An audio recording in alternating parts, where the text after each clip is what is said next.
গুৱাহাটীত এতিয়া IPLৰ বঁটা বৰ্ষাপাৰা ষ্টেডিয়ামত 15 মে আৰু 19 মে দুখনকৈ খেল আৰু এই দুখন খেলক লৈ গুৱাহাটীবাসীৰ এই দুখন খেলক লৈ ৰাজ্যবাসীৰ এই দুখন খেলক লৈ ক্ৰীড়া অনুৰাগীৰ বিশেষভাৱে উৎকণ্ঠা।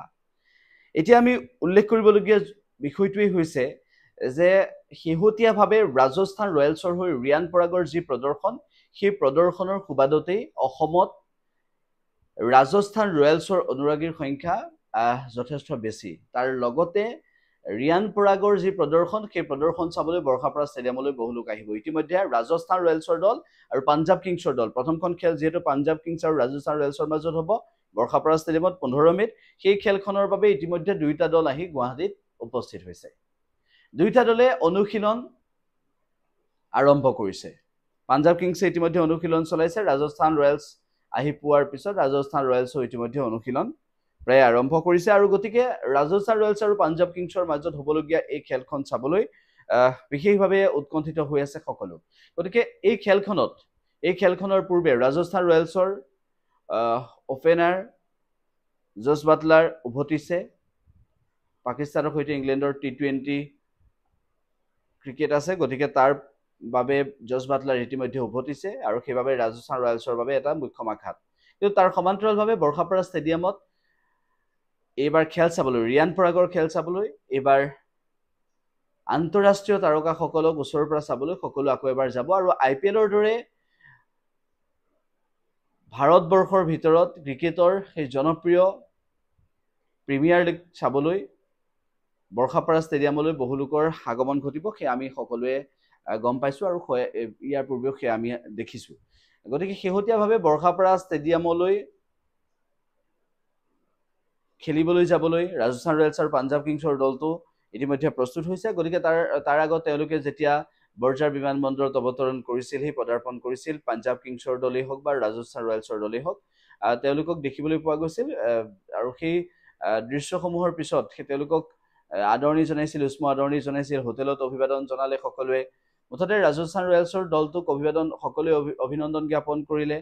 কেৱল সিমানেই নহয়, ৰাজস্থান ৰয়েলছৰ দলেই নহয়, আমি উল্লেখ কৰিছোঁ যে পাঞ্জাৱ কিংছৰ দলটোকো উষ্ম আদৰণি জনাইছে আৰু অসমত এনেদৰে এটা ক্ৰীড়াৰ পৰিৱেশ গঢ়ি উঠিছে আৰু অসমৰ সম্ভাৱনাময় ক্ৰীড়া তাৰকাসকল ভৱিষ্যতে IPLত দেখিবলৈ পাব সকলোকে, এইখিনি আশাও কৰিছে ৰাজ্যবাসীয়ে। তাৰ মাজতে আমি আপোনালোকক জনাইছোঁ যে ৰিয়ান পৰাগৰ প্ৰদৰ্শনক লৈ সকলো বিশেষভাৱে উৎকণ্ঠিত হৈ আছে এইবাবেই যে ৰিয়ান পৰাগে IPLত এই ছিজনটোত ইমান এটা সুন্দৰ প্ৰদৰ্শন আগবঢ়াইছে। 480 ৰানৰো অধিক এতিয়ালৈকে সংগ্ৰহ কৰিছে 12টা ইনিংছত।